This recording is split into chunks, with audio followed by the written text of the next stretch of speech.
Alright, that short little clip was for Sam that's buying my MCPx, just to show that it's flying good and performs really well. Now I'm going to take you inside and show you how to charge the batteries, what the switches on the radio do, things to watch for after a crash and all that. Alright, so now that we're done flying, I'm going to show you how to charge the battery, turning on the helicopter, turning on the radio, all the things you should do before you fly, and etc. So first off, we're going to go with charging the battery. So you're going to want to plug in your AC adapter, and you should have a light come on, single red light, and that's going to tell you the amperage at what it's going to charge the battery. For the batteries that come with the helicopter, the stock E-flite 200 milliamp batteries, you can charge them at 0.7 amps. Other batteries can't accept as high a charge rating as these ones can, so you might have to dial it down depending on the battery. So basically a 200 milliamp battery pack would be 0.2 amps. And you would typically charge that at 0.2 amps here on the charger. But like we said, these are a higher C rating. That means you can safely charge them at 0.7 amps. Other batteries from different manufacturers should guide you on what to charge them at. But if you don't know, to be safe, it's if it's a 500 milliamp pack, you're going to charge it at 0.5 amps, 300, 0.3, and so on. So anyways, that's enough to charge the battery. We're talking about it. Let's actually show you how to do it. There's a little red dot on the connector, a little red dot on the battery. See if I can do this with one hand.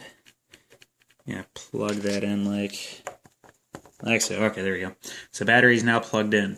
What you're going to do is hit this big button on top, and that's going to start flashing. A single flash means it's charging.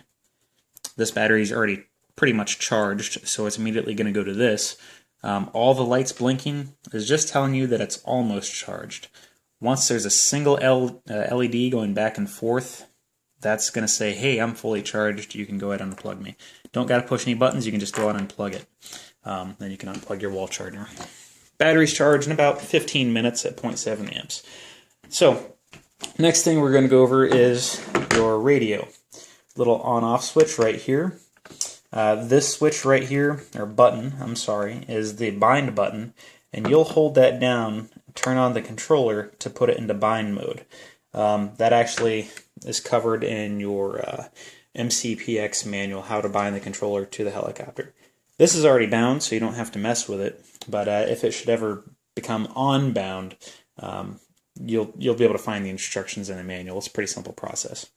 This switch right here is stunt mode, idle up. It's got a couple different names, but basically all it is once you flip that switch down, your helicopter's head speed is going to stay at a constant rate. And that means you're going to be climbing and descending using only collective pitch. So whether you're at zero pitch or full pitch, the throttle is going to stay the same.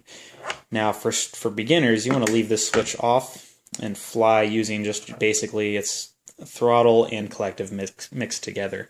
That way in the event of a crash, you just go full down and everything stops. You're not stripping gears.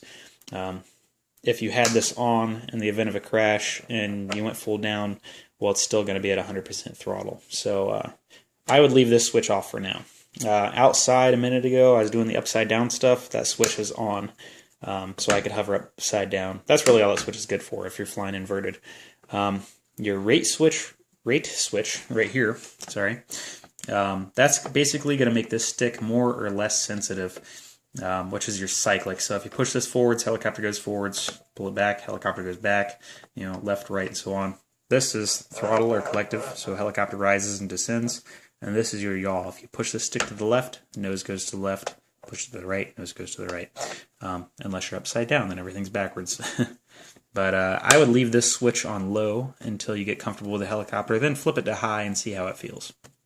So that's enough of the radio. Helicopter, things to watch out for after a crash. These little pitch change links right here between the blade grip and the swash like to pop off. They're really easy just to pop right back on. They're also easy to lose too. So if you go to a hobby shop, I'd buy a couple extra. Got an extra one there in the package along with a couple sets of blades. Other things to watch out for is the battery will slide out of its spot where it's supposed to be. Just slide that back in after a crash. Landing gear will sometimes pop out. It just pops right back in. Though probably the biggest thing to watch out for though after a crash is this little white gear right here will slide down the main shaft. So all you do is just take 2 fingers, push up against the bottom while you're pushing down on the top of the center of the head right here, and push that gear back into its spot. Also, there's a little flat spot on the main shaft on the very bottom where that little slit matches up, and there's a flat spot inside that gear. And you might have to spin that gear a little bit on the main shaft to make it match up. But not a big deal, just as long as there's no up and down play on the main shaft.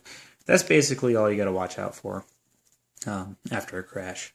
Another thing you want to check is blades. You don't want them too tight, but you don't want them too loose either. They should be just tight enough where if you hold the helicopter up, they don't fall down on their own. You just want a little bit of tension on them. Also, make sure that your tail rotor blades are not contacting the motor right there. You want a little gap in between those two. And that's pretty much it. That's the basics. You can make your own training gear. That's all easy to find in RC groups. That way the helicopter doesn't tip over as easily. These blades right here, these are called bullet blades, and they're just a little more stable for a beginner than these blades are. So I put those on there for you. Definitely watch your video, read your books. If you have any problems, feel free to contact me. I'm always available, and hope this helps. Take care. Enjoy your new helicopter.